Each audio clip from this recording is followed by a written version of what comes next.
Hi hello welcome back to my YouTube channel Sandhya cooking and vlogs. ನಮಸ್ಕಾರಗಳು ಎಲ್ಲರಿಗೂ. ನೋಡಿ ಇವಾಗ ಟೈಮ್ ಬಂದು 4:30 ಆಗಿದೆ ಕರೆಕ್ಟಾಗಿ. ನಾನು ಆಲ್ರೆಡಿ 3:30ಗೆ ಎದ್ದು ಸ್ನಾನ ಎಲ್ಲ ಮಾಡ್ಕೊಂಡು ಫ್ರೆಶ್ ಅಪ್ ಆಗಿದ್ದೀನಿ. ಸ್ನಾನಕ್ಕೆ ಹೋಗೋಕ್ಕಿಂತ ಮುಂಚೆ ಎಲ್ಲ ಕೆಲಸಗಳನ್ನ ಮಾಡಿ ಹೋಗಿದ್ದೆ. ಇವಾಗ ನೆಕ್ಸ್ಟ್ ಇಲ್ಲಿ ಪಾಯಸ ಮಾಡಿಬಿಡೋಣ ಅಂತ ಹೇಳಿಬಿಟ್ಟು ಹೆಸರುಬೇಳೆ ಪಾಯಸ ಮಾಡ್ತಾಯಿದ್ದೀನಿ ನೈವೇದ್ಯಕ್ಕೋಸ್ಕರ. ಹೆಸರುಬೇಳೆ ಪಾಯಸ ತುಂಬಾ ಇಷ್ಟ ನಮ್ಮ ಮನೆಯವ್ರಿಗೆ. ಇವತ್ತು ಭೀಮನ ಅಮಾವಾಸ್ಯೆ ಅಲ್ವಾ, ಹಾಗಾಗಿ ಅವ್ರಿಗೆ ಹೆಸರುಬೇಳೆ ಪಾಯಸ ಮಾಡಿಕೊಡೋಣ ಅಂತ ಹೇಳಿಬಿಟ್ಟು ವರ್ಷ ಪೂರ್ತಿ ತಂಪಾಗಿರಲಿ ಅಂತ ಹೇಳಿಬಿಟ್ಟು ಹೆಸರುಬೇಳೆ ಪಾಯಸ ಮಾಡ್ತಾಯಿದ್ದೀನಿ. ಇನ್ನು ಪ್ರಿಪೇರ್ ಮಾಡಿಬಿಟ್ಟು ಪೂಜೆ ಎಲ್ಲ ಫಸ್ಟ್ ಅವ್ರು ಎದ್ದೋಳೋ ಅಷ್ಟೊತ್ತಿಗೆ ಪೂಜೆ ಮಾಡಿಬಿಡೋಣ, ಮನೆ ಪೂಜೆ ಎಲ್ಲ ಮಾಡಿ ಅಮಾವಾಸ್ಯೆ ಪೂಜೆ ಮಾಡೋಣ ಅಂತ ಹೇಳಿಬಿಟ್ಟು ದೇವ್ರಿಗೆ ನೈವೇದ್ಯನ ರೆಡಿ ಮಾಡಿಕೊಂಡು ಇವಾಗ ನೆಕ್ಸ್ಟ್ ನಾನಿಲ್ಲಿ ಅಕ್ಕಿ ಹಿಟ್ಟಿನ ದೀಪ ಮಾಡ್ಕೊತಾ ಇದ್ದೀನಿ. ಇವತ್ತು 7 ದೀಪಗಳನ್ನ ಆರಾಧನೆಯನ್ನು ಮಾಡ್ಕೊತಾ ಇದ್ದೀನಿ. ವೆಂಕಟರಮಣ ಸ್ವಾಮಿಗೂ, ತಿರ್ಗಾ ಮಹಾಲಕ್ಷ್ಮೀ ದೇವಿಗೂ, ರಾಘವೇಂದ್ರ ಸ್ವಾಮಿಗೂ ಅಕ್ಕಿ ಹಿಟ್ಟಿನ ದೀಪ ಆರಾಧನೆ ಮಾಡೋಣ ಅಂತ ಹೇಳಿಬಿಟ್ಟು ಮಾಡ್ತಾಯಿದ್ದೀನಿ. 7 ದೀಪಗಳನ್ನ ಮಾಡ್ಕೊತಾ ಇದ್ದೀನಿ. ನೋಡ್ಬೋದು ಯಾವ ರೀತಿ ಮಾಡ್ತಾಯಿದ್ದೀನಿ ಅಂತ.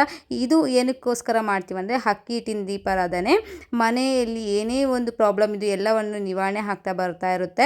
ಅಮಾವಾಸ್ಯೆ ಹುಣ್ಮೆಗೆ ಮಾಡೋದ್ರಿಂದ ನಮ್ಗೆ ಏನೇ ಒಂದು ಪ್ರಾಬ್ಲಮ್ಸ್ ಬರ್ತಾಯಿದ್ರು, ಮನೆಯಲ್ಲಿ ನೆಗೆಟಿವ್ ಎನರ್ಜಿ ಜಾಸ್ತಿ ಇದೆ ಅಂದ್ರೂ ಈ ಥರ ಎಲ್ಲ ಮಾಡೋದ್ರಿಂದ ಮನೆಯಲ್ಲಿ ಪಾಸಿಟಿವ್ ಎನರ್ಜಿ ಜಾಸ್ತಿನೇ ಇರುತ್ತೆ ಅಂತಲೇ ಹೇಳ್ಬೋದು. ನಾನು ಇದನ್ನು 1.5 ವರ್ಷದಿಂದನೂ ಮಾಡ್ತಾ ಬರ್ತಾ ಇದ್ದೀನಿ. ತುಂಬಾ ಚೇಂಜಸ್ ಆಗ್ತಾ ಇದೆ, ಹಾಗಾಗಿ ನಿಮ್ಮ ಒಟ್ಟಿಗೂ ಶೇರ್ ಮಾಡ್ತಾ ಇದ್ದೀನಿ. ಅಮಾವಾಸ್ಯೆ ಹುಣ್ಮೆಗೆ ಯಾವ ಥರ ಮಾಡಬೇಕು ಅಂತ ಹೇಳಿಬಿಟ್ಟು ಲಾಸ್ಟ್ ವಿಡಿಯೋದಲ್ಲಿ ತಿಳಿಸ್ಕೊಟ್ಟಿದ್ದೀನಿ. ದೀಪ ಯಾವ ರೀತಿ ಕಲಿಸ್ಕೋಬೇಕು, ಯಾವ ರೀತಿ ಮಾಡಬೇಕು ಅಂತ ಹೇಳಿಬಿಟ್ಟು ತಿಳಿಸ್ಕೊಟ್ಟಿದ್ದೀನಿ. ಈ ಸಲ ನಾನು 7 ದೀಪ ಯಾಕೆ ಮಾಡ್ತಾ ಇದ್ದೀನಿ ಅಂದರೆ ಇವತ್ತು ಭೀಮನ ಅಮಾವಾಸ್ಯೆ ಇದೆಯಲ್ಲ, ಹಾಗಾಗಿ ಸ್ಪೆಷಲಾಗಿ 7 ದೀಪ ಹಚ್ತಾ ಇದ್ದೀನಿ. ನಾನು ಅಮಾವಾಸ್ಯೆ ಹುಣ್ಮೆಗೆ 3 ದೀಪ ಮಾತ್ರನೇ ಹಚ್ಚೋದು. ಅಕ್ಕಿ ಹಿಟ್ಟಿನ ದೀಪಾರಾಧನೆ ಮಹಾಲಕ್ಷ್ಮೀ ದೇವಿಗೆ ಮಾತ್ರನೇ ಮಾಡೋದು. ನೋಡಿ ದೀಪ ಎಲ್ಲ ರೆಡಿ ಮಾಡಿಕೊಂಡು ಈಗ ನಾನು ಶಾವಿಗೆಯನ್ನು ಫ್ರೈ ಮಾಡ್ಕೊತಾ ಇದ್ದೀನಿ. ಸ್ವಲ್ಪ ತುಪ್ಪ ಹಾಕಿಬಿಟ್ಟು ಚೆನ್ನಾಗಿ ಫ್ರೈ ಮಾಡ್ಕೊತಾ ಇದ್ದೀನಿ, ಹುರ್ಕೊತಾ ಇದ್ದೀನಿ. ನೆಕ್ಸ್ಟ್ ಇನ್ನೊಂದು ಕಡೆ ಬೆಲ್ಲವನ್ನು ನೀರು ಕರಗಕ್ಕೆ ಇಟ್ಟಿದ್ದೆ, ಬೇಗ ಆಗುತ್ತೆ ಅಂತ ಹೇಳಿಬಿಟ್ಟು ಎಲ್ಲ ಕಡೆ ಒಂದೊಂದು ಇಟ್ಬಿಟ್ಟಿದ್ದೀನಿ. ಸ್ಟವ್ ಇದೆ ಅಂತ ಹೇಳಿಬಿಟ್ಟು 4 ಸ್ಟವ್ ಇದ್ರದ್ದೊಂದೇ ಬೆನಿಫಿಟ್, ಬೇಗ ಆಗುತ್ತೆ. ಇನ್ನು ಹಾಲು ಬೆಲ್ಲದ ನೀರು ಎಲ್ಲ ಚೆನ್ನಾಗಿ ಮಿಕ್ಸ್ ಮಾಡಿ ಹಾಲು ಜೊತೆ ಇವಾಗ ನಾವು ಬೇಯಿಸಿಟ್ಟಿದ್ವಲ್ಲ ಹೆಸರುಬೇಳೆ ಕಡಲೆಬೇಳೆ 2 ಕೂಡ ಚೆನ್ನಾಗಿ ಸ್ಮ್ಯಾಶ್ ಮಾಡಿಬಿಟ್ಟು ಮಿಕ್ಸ್ ಮಾಡಿದ್ದೀನಿ.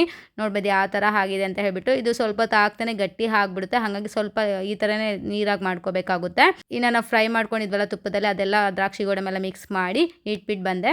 ಅಷ್ಟರಲ್ಲಿ ತಣ್ಣಗೆ ಆಗಿರುತ್ತೆ, ಪೂಜೆಗೆಲ್ಲ ರೆಡಿ ಮಾಡ್ಕೊಳೋಣ ಅಂತ ಹೇಳಿಬಿಟ್ಟು ಪಾಯಸ ಎಲ್ಲ ರೆಡಿ ಮಾಡಿಬಿಟ್ಟು ಬಂದೆ. ನೆಕ್ಸ್ಟ್ ಇವತ್ತು ಅಮಾವಾಸ್ಯೆ ಆಗಿತ್ತಲ್ಲ, ಹಾಗಾಗಿ ಡೋರ್ ಹತ್ರ ಅಮಾವಾಸ್ಯೆ ಹುಣ್ಮೆಗೆ ಚೇಂಜ್ ಮಾಡಬೇಕಾಗುತ್ತೆ ಸ್ವಸ್ತಿಕ್ ಚಿಹ್ನೆನ. ಯಾಕಂದರೆ ಅಮಾವಾಸ್ಯೆಯಿಂದ ಹುಣ್ಮೆವರೆಗೂ ಪವರ್ ಇರುತ್ತೆ, ಆಮೇಲೆ ಇರೋದಿಲ್ಲ ಪವರ್ ಸ್ವಸ್ತಿಕ್ ಚಿಹ್ನೆದು. ಹಾಗಾಗಿ ಅಮಾವಾಸ್ಯೆ ಹುಣ್ಮೆಗೆ ಚೇಂಜ್ ಮಾಡಬೇಕಾಗುತ್ತೆ. ಏನು ವಾರ ಏನು ಚೇಂಜಸ್ ನಾನು ಮಾಡಲ್ಲ, ಅಮಾವಾಸ್ಯೆ ಹುಣ್ಮೆಗೆ ಮಾತ್ರ ಚೇಂಜಸ್ ಮಾಡ್ತೀನಿ. ನೋಡ್ಬೋದು ಸ್ವಸ್ತಿಕ್ ಚಿಹ್ನೆ, ತ್ರಿಶೂಲ, ಹೋಮ ಈ 3 ಈ ಥರ ನಾನು ಬರ್ಕೊತೀನಿ. ಇವಾಗ ಮಧ್ಯದಲ್ಲಿ ನಾನು ಕುಂಕುಮ ಇಡ್ತಾಯಿದ್ದೀನಿ. ಈ ಥರ ಮಾಡೋದ್ರಿಂದ ಮನೆಯಲ್ಲಿ ದೈವಶಕ್ತಿ ಜಾಸ್ತಿ ಇರುತ್ತೆ ಅಂತಲೇ ಹೇಳ್ಬೋದು. ಪಾಸಿಟಿವ್ ಎನರ್ಜಿ ಕೂಡ ಎಲ್ಲರಲ್ಲೂ ತುಂಬಿರುತ್ತೆ ಅಂತಲೇ ಹೇಳ್ಬೋದು. ಮನೆಯಲ್ಲಿರೋ ಸದಸ್ಯರ ಮೇಲೆ ಪಾಸಿಟಿವ್ ಎನರ್ಜಿ ಜಾಸ್ತಿ ಇರುತ್ತೆ. ನನ್ನಲ್ಲೇ ನೋಡ್ಬೋದು ನನಗೆ ಎಷ್ಟೆಲ್ಲ ಪ್ರಾಬ್ಲಮ್ಸ್ ಇದೆ ಅಂತ ಹೇಳ್ಬಿಟ್ಟು ಈ ಥರ ಮಾಡ್ಕೊತಾನೆ ನಾನು ನನ್ನ ದಿನಚರಿಯನ್ನು ಚೇಂಜ್ ಮಾಡ್ಕೊಂಡ್ಮೇಲೆ ನನಗೆ ಪಾಸಿಟಿವ್ ಎನರ್ಜಿ ಜಾಸ್ತಿ ಆಗಿದೆ ಅಂತಲೇ ಹೇಳ್ಬೋದು. ಇವಾಗ ನೆಕ್ಸ್ಟ್ ನಾನಿಲ್ಲಿ ದೀಪಾರಾಧನೆ ಮಾಡ್ಕೊಳೋಣ ಅಂತ ಹೇಳ್ಬಿಟ್ಟು ಎಲ್ಲ ದೀಪನೂ ಹಚ್ಕೊತಾ ಇದ್ದೀನಿ. ದೇವ್ರಿಗೆ ಹೂವು ಎಲ್ಲ ಇಟ್ಕೊಂಡು ನೆಕ್ಸ್ಟ್ ಇಲ್ಲಿ ದೀಪಗಳನ್ನೆಲ್ಲ ಹಚ್ಕೊತಾ ಇದ್ದೀನಿ. ನನಗೇನಂದರೆ ಯಾವಾಗೂ ದೇವ್ರ ಮನೆಯಲ್ಲಿ ಯಾವಾಗೂ ದೀಪ ಹುರಿತಾ ಇರಬೇಕು ಅನ್ನೋದು ಇಷ್ಟ. ಯಾಕಂದರೆ ಏನೋ ಒಂಥರ ಪಾಸಿಟಿವ್ ಎನರ್ಜಿ ಜಾಸ್ತಿ ಬರುತ್ತೆ ದೇವ್ರ ದೀಪ ನಂಗೆ ಜಾಸ್ತಿ ಹಚ್ಚಿದಷ್ಟು. ಹಂಗಾಗಿ ನಾನು ಜಾಸ್ತಿ ದೀಪಾರಾಧನೆ ಮಾಡೋದೆಲ್ಲ ಜಾಸ್ತಿನೇ, ಯಾವಾಗೂ ಪ್ರತಿ ಸಲನೂ ಈ ಥರ ದೀಪಗಳು ಬೆಳಕು ಬರ್ಬೇಕಾದ್ರೆ ಎಷ್ಟು ಮನಸ್ಸಲ್ಲಿ ಪಾಸಿಟಿವ್ ಇರುತ್ತೆ ಅಂದರೆ ಹೇಳೋದಕ್ಕೆ ಆಗೋದಿಲ್ಲ. ಜಾಸ್ತಿ ಪಾಸಿಟಿವ್ನೆಸ್ ಬರುತ್ತೆ. ನನಗೆ ಎಸ್ಪೆಷಲಿ ಹೇಳಬೇಕಂದ್ರೆ ರಾಯರನ್ನ ನೋಡಿದಾಗ, ದೇವ್ರುಗಳನ್ನೆಲ್ಲ ನೋಡಿದಾಗ ಎಷ್ಟು ಖುಷಿ ಆಗುತ್ತೋ. ಇನ್ನು ರಾಯರಂತೂ ನನಗೆ ಹೂವು ಕೊಟ್ಬಿಟ್ಟು ನಾನು ಕೇಳಿದ ಪ್ರಶ್ನೆಗೆಲ್ಲ ತುಂಬ ಅಂದರೆ ತುಂಬ ಖುಷಿನೇ ಆಗುತ್ತೆ. ನನಗೇನೇ ಒಂದು ಆಗಲ್ಲ ಅಂದಾಗೂ ನಾನು ದೇವ್ರ ಹತ್ರನೇ ಹೇಳ್ಕೊಳೋದಕ್ಕೆ ಹೋಗ್ತೀನಿ ಜಾಸ್ತಿ. ನನಗೆ ದೇವ್ರು ನೋಡಿ ಇವಾಗ ಫಸ್ಟೆಲ್ಲ ಬೇರೆಯವ್ರ ಹತ್ರ ಸೊಲ್ಯೂಷನ್ ಕೇಳ್ತಾ ಇದ್ದೆ, ಅದನ್ನೆಲ್ಲ ಬಿಟ್ಬಿಟ್ಟು ಈಗ ದೇವ್ರ ಹತ್ರನೇ ಪ್ರಶ್ನೆಗಳ್ನ ನಾವು ಕೇಳಿದ್ರೆ ನಮ್ಗೆ ಖಂಡಿತವಾಗಿಯೂ ನಮಗೆ ಪ್ರಶ್ನೆಗೆ ಆನ್ಸರ್ ಕೊಡ್ತಾರೆ. ಯಾವ್ದಾರ ಒಂದು ಮುಖಾಂತರವಾಗಿ ನಮಗೆ ಆನ್ಸರ್ ಸಿಗುತ್ತೆ ಅಂತಲೇ ಹೇಳ್ಬೋದು. ನೆಕ್ಸ್ಟ್ ಇವಾಗ ನಾನಿಲ್ಲಿ ಇವತ್ತು ಅಮಾವಾಸ್ಯೆ ಆಗಿತ್ತಲ್ಲ, ಹಾಗಾಗಿ ತೆಂಗಿನಕಾಯಿ ಎಲ್ಲ ಉಟ್ಕೊಂಡು ದೇವ್ರಿಗೆ ಪ್ರಸಾದ ನೈವೇದ್ಯವಾಗಿ ಮಾಡಿದ್ವಲ್ಲ ಪಾಯಸ ಎಲ್ಲ ಇಟ್ಬಿಟ್ಟು ಇವಾಗ ಮಹಾಲಕ್ಷ್ಮೀ ದೇವಿಗೆ ದೀಪಾರಾಧನೆಯನ್ನು ಮಾಡ್ಕೊತಾ ಇದ್ದೀನಿ. ಮಹಾಲಕ್ಷ್ಮೀ ದೇವಿಗೆ ನಾನು ಅಮಾವಾಸ್ಯೆ ಹುಣ್ಮೆಗೆ 3 ದೀಪಗಳನ್ನ ಹಚ್ಚಿ ಮಾಡ್ಕೊಳೋ ಅಂಥದ್ದು. ನೋಡಿ ಇವಾಗ 6 ಗಂಟೆನೇ ಆಗೋಯ್ತು, ನನ್ನ ಪೂಜೆ ಕಂಪ್ಲೀಟ್ ಆಗೋಷ್ಟೊತ್ತಿಗೆ ಆಲ್ರೆಡಿ ಬೆಳಗ್ಗೆ ಆಗಿಬಿಟ್ಟಿದೆ. ನಾನು ಸ್ಟಾರ್ಟ್ ಮಾಡಿದ್ದು ಬೇಗನೆ ಸ್ಟಾರ್ಟ್ ಮಾಡಿದ್ರು ಕಂಪ್ಲೀಟ್ ಆಗೋದು ಲೇಟೇ ಆಗುತ್ತೆ. ಯಾಕಂದರೆ ಒಂದೊಂದೇ ದೀಪಾರಾಧನೆ ಎಲ್ಲ ಮಾಡ್ಕೋಬೇಕಾದ್ರೆ ಲೇಟ್ ಆಗೋಗುತ್ತೆ. ಹಾಗಾಗಿ ಇನ್ನು ನಾನು 3 ದೀಪ ಹಚ್ಚಿದ್ನಲ್ಲ ಮಹಾಲಕ್ಷ್ಮಿ ದೇವಿಗೆ, 2 ಉದಾಸ್ಲ ಹತ್ರನೇ ಇಟ್ಟು ಒಂದು ಮಾತ್ರ ಮಹಾಲಕ್ಷ್ಮಿ ದೇವಿ ಹತ್ರ ಅರ್ಪಣೆ ಮಾಡ್ತೀನಿ. ಇವಾಗ ನೆಕ್ಸ್ಟ್ ಇಲ್ಲಿ ನಾನು ಧೂಪಾರಾಧನೆಯನ್ನು ಮಾಡ್ಕೊತಾ ಇದ್ದೀನಿ. ಪಲಾವ್ ಎಲೆ, ಲವಂಗ, ಬಿಳಿ ಸಾಸಿವೆ, ಏಲಕ್ಕಿ ಇಷ್ಟೂ ಹಾಕ್ಕೊಂಡು ಸ್ವಲ್ಪ ಸಾಂಬ್ರಾಣಿ ಪೌಡರ್ ಹಾಕ್ಕೊಂಡು ಧೂಪಾರಾಧನೆಯನ್ನು ಮಾಡ್ಕೊತಾ ಇದ್ದೀನಿ. ನೋಡಿ ಪೂಜೆ ಎಲ್ಲ ಆಯಿತು. ಈಗ ಧ್ರುವನ್ಗೆ ಚಿನ್ಮೆಗೆ ತಿಂಡಿ ಮಾಡಿ ಸ್ಕೂಲಿಗೆ ಕಳಿಸ್ಬೇಕು. ನೋಡಿ ಅಡುಗೆ ಮನೆಯೆಲ್ಲ ಗುಡ್ ಮಾಡ್ಕೊಂಡಿದ್ದೀನಿ.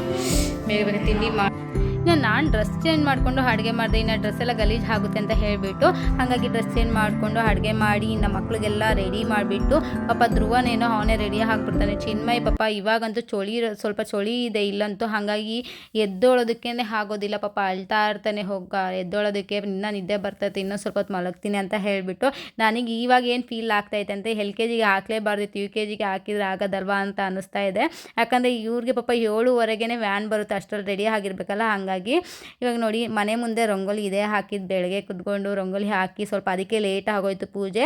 ಸ್ವಲ್ಪ ಬೇಗ ಸ್ಟಾರ್ಟ್ ಮಾಡಿದ್ರು ಲೇಟ್ ಆಗುತ್ತೆ ಇದೆಲ್ಲ ಪ್ರೋಸೆಸ್ ಇದ್ದಾಗ. ಇನ್ನು ನೋಡಿ ಇವಾಗ ನಮ್ಮ ಮನೆಯವ್ರಿಗೆ ಭೀಮ್ ಅಮಾವಾಸ್ಯೆ ಅಲ್ವಾ ಇವತ್ತು, ಹಾಗಾಗಿ ಪೂಜೆ ಮಾಡೋಣ ಅಂತ ಹೇಳಿಬಿಟ್ಟು ಪಾಯಸ ದೀಪಗಳು ಎಲ್ಲ ಹಚ್ಕೊಂಡು ರೆಡಿ ಮಾಡಿ ಇಟ್ಕೊಂಡಿದ್ದೀನಿ. ಇನ್ನು ಅವರು ಕೂಡ ರೆಡಿ ಆಗಿ ಬಂದು ನಮ್ಮ ಮನೆಯವರು ಖಾಲಿ ನೀರು ಹಾಕ್ತಾನೆ ಈ ಥರ ಹೇಳ್ತಾರೆ ಅಂತ ಅಂದ್ಕೊಂಡೇ ಇರಲಿಲ್ಲ. ಯಾಕಂದರೆ ತಣ್ಣೀರು ತೊಗೊಬಂದಿದ್ದೆ ನಾನು, ಟ್ಯಾಮ್ ಆಗಿರೋದು. ಅವ್ರಿಗೆ ಬಿಸಿನೀರು ಕಾಯಿಸ್ಕೊಬರ್ಬೇಕಿತ್ತಂತೆ, ತಣ್ಣಗಿದೆ ಅಂತ ಹೇಳ್ಬಿಟ್ಟು ಪಾಪ ಅವ್ರು ಬೆಚ್ಚಗೆ ಮಲ್ಕೊಂಡಿದ್ರು. ಎಬ್ಬರ್ಸ್ಕೊಬಂದಿದ್ದೀನಿ ಬಾ ಪೂಜೆ ಮಾಡಬೇಕಂತ ಹೇಳ್ಬಿಟ್ಟು ಕಾಲು ಪೂಜೆ.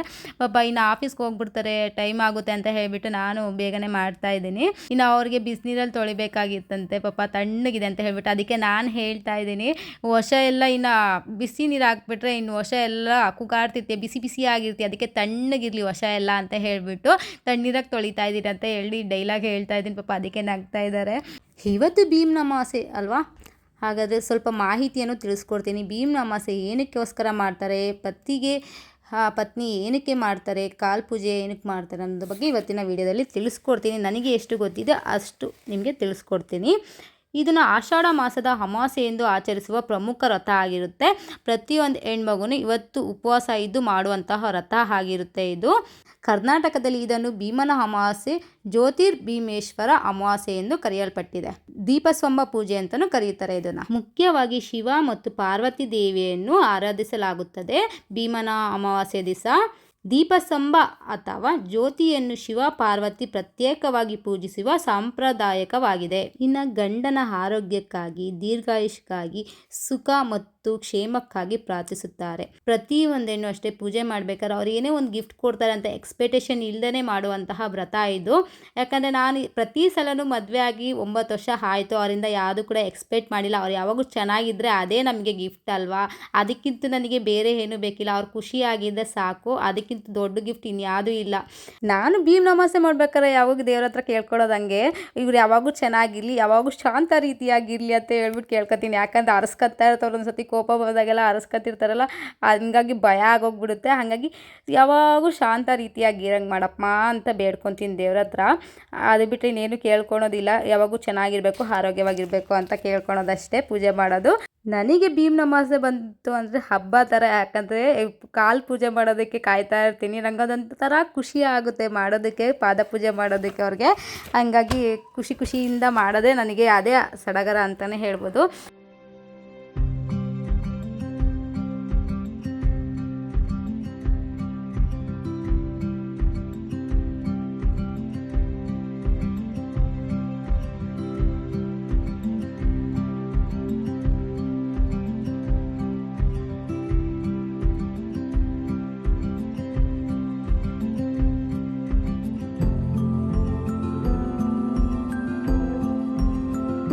ನಾನು ಫೈನಲಾಗಿ ಅರಿಶಿನ ಕುಂಕುಮ ಎಲ್ಲ ಇಕ್ಕಿಸ್ಕೊಂಡು ಸ್ವಲ್ಪ ಸ್ವೀಟ್ ಮಾಡಿದ್ನಲ್ಲ, ಪಾಯಸ ಮಾಡಿದ್ದೆ. ಅವ್ರಿಗೋಸ್ಕರ ಹೆಸರುಬೇಳೆ ಪಾಯಸ ಇಷ್ಟ ಅಂತ ಹೇಳ್ಬಿಟ್ಟು ಸ್ವೀಟ್ ತಿನ್ನಿಸಿ ಚೆನ್ನಾಗಿದೆ ಅಂತ ಹೇಳ್ಬಿಟ್ಟು ತಿಂತಾ ಇದ್ದಾರೆ.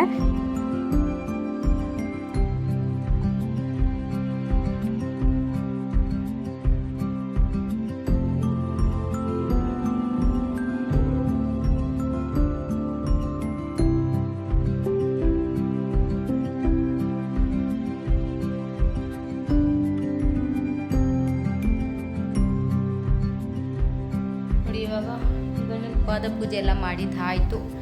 ಈಗ ದೇವಸ್ಥಾನಕ್ಕೆ ಹೋಗ್ಬೇಕಂತ ರೆಡಿ ನಮ್ಮ ಮನೆಯವ್ರ ಪಪ್ಪ ಬೇಗ ಬಾ ಅಂತ ಹೇಳ್ತಾ ಇದ್ರು. ಬರೋ ಅಷ್ಟೊತ್ತಿಗೆ ನೋಡಿ ರೈಲ್ವೆ ಟ್ರ್ಯಾಕ್ ಕ್ಲೋಸ್ ಆಯಿತು ಇಲ್ಲಿ. ಇವಾಗ ಟ್ರೈನ್ ಬರೋ ಟೈಮ್ ಆಯ್ತಲ್ಲ, ಹಾಗಾಗಿ ಕ್ಲೋಸ್ ಮಾಡಿದರು. ನಾವು ಹೋದ್ವಿ, ಕ್ಲೋಸು ಆಯ್ತು. ಒಂದು 2 ನಿಮಿಷ ಬೇಗ ಬಿಟ್ಟಿದ್ರು, ಬೇಗ ಹೋಗ್ಬೋದಿತ್ತು. ಒಂದು 1/4 ಗಂಟೆ ವೆಯ್ಟ್ ಮಾಡಿದ್ದಾಯ್ತು ಅಲ್ಲಿ. ಅಲ್ಲೊಂದು ಸ್ವಲ್ಪ ಟೈಮ್ ವೇಸ್ಟ್ ಆಯಿತು, ಆಫೀಸ್ಗೆ ಹೋಗೋ ಟೈಮ್ ಆಗುತ್ತಲ್ಲ ಹಾಗಾಗಿ. ನೋಡಿ ದೇವಸ್ಥಾನಕ್ಕೆ ಹೋಗ್ತಾ ಇದ್ದೀನಿ. ನಮ್ಮ ಮನೆಯವ್ರಿಗೆ ಬಿಟ್ಟು ಹೋದರು. ಐಟಮ್ ಎಲ್ಲ ತೊಗೊಂಡು ದೇವಸ್ಥಾನಕ್ಕೆ ಪೂಜೆ ಸಾಮಾನೆಲ್ಲ ತೊಗೊಂಡು ಹೋಗ್ತಾ ಇದ್ದೀನಿ. ನನ್ನ ಫ್ರೆಂಡು ಬರ್ತೀನಿ ಅಂದರೆ ನಾವು ಹಳೆ ಬಿಲ್ಡಿಂಗ್ ಇದ್ವಲ್ಲ ಅದೇ ದೇವಸ್ಥಾನಕ್ಕೆ ಬಂದಿದ್ದೀನಿ. ಇಲ್ಲಾಂದರೆ ಯಾಕಂದ್ರೆ ತುಂಬ ನೆನಪಾಗ್ತಿತ್ತು. ಹಂಗಾರೆ ಎಲ್ಲೋದ್ರೂ ನನಗೆ ಇಲ್ಲೇ ದೇವಸ್ಥಾನಕ್ಕೆ ಬರಬೇಕಂತ ಅನಿಸುತ್ತೆ. ಅಷ್ಟು ಖುಷಿ ಆಗ್ತಿತ್ತು ಈ ದೇವಸ್ಥಾನದಲ್ಲಿ ಬಂದಾಗೆಲ್ಲ. ನನಗೆ ದುಃಖ ಆಗಲಿ ಏನೋ ಹಾರ್ಟ್ ಆದಾಗೆಲ್ಲ ಇಲ್ಲೇ ಬಂದು ದೇವ್ರ ಹತ್ರ ಕುತ್ಕೊತಿದ್ದೆ. ಹಾಗಾಗಿ ಮನೆ ಮುಂದೆನೇ ದೇವಸ್ಥಾನ ಇತ್ತಲ್ಲ, ಹಾಗಾಗಿ ಇವತ್ತು ಬರಬೇಕಂತ ಅನ್ನಿಸ್ತು. ಶಿವನ ಟೆಂಪಲ್ ಎಲ್ಲ ಒಂದೇ ಹತ್ರ ಇರೋದಕ್ಕೆ ಇಲ್ಲಿ ನನಗೆ ತುಂಬಾ ಖುಷಿ ಆಗುತ್ತೆ ಬರೋದಕ್ಕೆ. ಇನ್ನು ಚಾಮುಂಡೇಶ್ವರಿ ಟೆಂಪಲ್ ಆ ಕಡೆ ಎಲ್ಲ ಹೋಗಿ ಮುಕ್ಕೊಂಡು ಇನ್ನು ಶಿವನ ಟೆಂಪಲ್ಗೆ ಬಂದು ಅಲ್ಲಿ ಕೂಡ ಸ್ವಲ್ಪ ಹೊತ್ತು ಕುತ್ಕೊಂಡು ಇನ್ನು ಪ್ರಸಾದ ಕೊಡ್ತಿದ್ರು. ನಾನು ತಿನ್ನಲ್ಲ, ನಮ್ಮ ಫ್ರೆಂಡ್ ತೊಗೊತಾ ಇದ್ರು ಪ್ರಸಾದ. ನಾವು ಉಪವಾಸ ಇದ್ನಲ್ಲ, ಹಾಗಾಗಿ ಪ್ರಸಾದ ಏನು ತೊಗೊಳ್ಳಿಲ್ಲ. ಇವತ್ತಿನ ಲಾಗ್ ಇಲ್ಲಿಗೆ ಮುಗಿಸ್ತಾ ಇದ್ದೀನಿ. ಇವತ್ತಿನ ಲಾಗ್ ನಿಮ್ಗೆ ಇಷ್ಟ ಆಗಿದ್ರೆ ಪ್ಲೀಸ್ ನಮ್ಮ ಚಾನಲ್ನ ಸಬ್ಸ್ಕ್ರೈಬ್ ಮಾಡಿ. ಯಾವ ಥರ ವೀಡಿಯೋಸ್ ಬೇಕು ಅಂತ ಕಮೆಂಟ್ ಬಾಕ್ಸಲ್ಲಿ ತಿಳಿಸ್ಬೋದು. ಮರಿದೇ ಕೊನೆಯಲ್ಲಿ ಲೈಕ್ ಮಾಡಿ, ಕಮೆಂಟ್ ಮಾಡಿ. ಬಾಯ್ ಬಾಯ್.